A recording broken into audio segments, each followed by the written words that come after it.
바로 간다 인권사회팀 장희수 기자입니다. 며칠 전 한 아파트의 입주 예정자들이 억울함을 호소하고 싶다며 직접 MBC를 찾아왔습니다. 한국토지신탁에서 지은 명품 테라스형 아파트를 분양받았는데 이게 사기 분양이라는 주장이었습니다.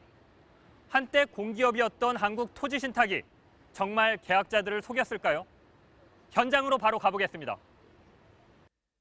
지난달 13일부터 입주를 시작한 충북 충주의 코하루 더 테라스입니다.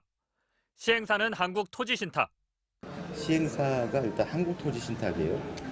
누가 봐도 그 공공기관의 그런 게 그 대기업이라는 그런 신뢰도가 있기 때문에 그거 보고 선택을 했고요.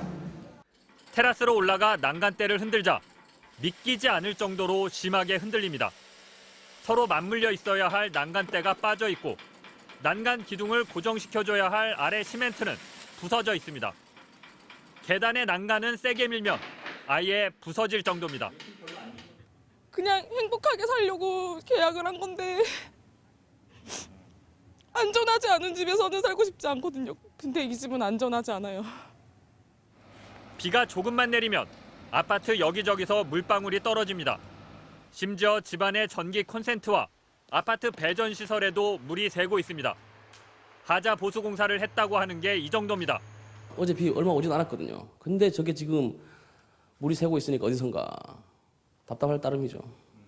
많은 세대에서 창문이 심하게 흔들리고 잘 닫히지도 않습니다. 새 아파트인데도 벌써 여기저기 큼지막한 금이 생겼고 벽지를 뜯어보면 아예 시멘트가 없는 벽도 있습니다. 이 아파트 분양가는 3.3제곱미터당 1,000만 원. 충주시에서는 역대 최고였습니다. 충주에서 그 최초로 명품 테라스 아파트라고 해서 분양을 했거든요. 그러니까 너무 속상하고 너무 화가 나서 잠도 안 오고. 이뿐만이 아닙니다. 분양 당시 모델하우스에는 스프링클러가 분명히 설치돼 있었는데 입주를 앞둔 지금 하나도 달려있지 않습니다. 분양 당시 기록을 찾아봤더니 그 이유가 있었습니다. 당시 홍보 책자에는 아파트라고 적혀 있습니다. 하지만 실제로는 아파트가 아니라 연립주택으로 허가를 받았습니다. 아파트와는 달리 연립주택은 스프링클러 설치 의무가 없습니다. 아파트가 아닌데도 아파트인 것처럼 홍보를 하고 분양자를 끌어모은 겁니다. 테라스도 문제입니다. 한국토지신탁은 분양할 때 테라스가 개인 서비스 면적이라며 테라스가 넓을수록 분양대금도 비싸게 받았습니다. 그런데 입주 시점에 녹지 면적 30%를 맞추지 못하자 테라스에 잔디를 심어놓고 개인 면적이 아닌 공용 녹지 면적으로 바꿔버렸습니다. 테라스가 공용 면적에 포함되는 바람에 집주인은 잔디를 마음대로 걷어낼 수 없습니다.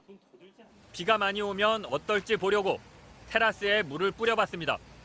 배수가 안 돼 잔디가 물에 둥둥 떠다닙니다. 사기 분양이라는 거 확실하게 사기 분양이다. 테라스가 우리 게 아니다 라고만 알고 있었으면은 저는 이 집을 계약하지 않았어요. 충주시청 앞에서 항의 시위를 벌이는 입주 예정자들. 매일 시위에 참여하다 뇌경색으로 쓰러진 주민도 있습니다. 왜 우리가 이 집을 하나 잘못 사갖고 이렇게까지 우리가 돼야 되나 막 싶은 거예요. 얘기도 안 해주고 답변도 안 해주니까.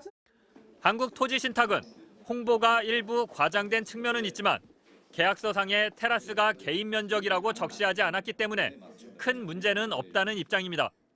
그러면서 하자는 책임지고 해결하겠다고 밝혔습니다. 하나는 안전진단, 당연히 또 하자 보수에는 철저히 이행, 그 테라스 관련된 부분의 근원적인 해소를 위해서 지구 단위 변경, 또 세 번째는 중도금 대출 지원, 그 세 가지 조건을 다 저희들 수용하고 있고. 하지만 분양 계약자들은 한국토지신탁이 사기 분양을 한 거라며 계약 자체를 무효화해달라는 소송을 제기한 상태입니다. MBC 뉴스 장희수입니다.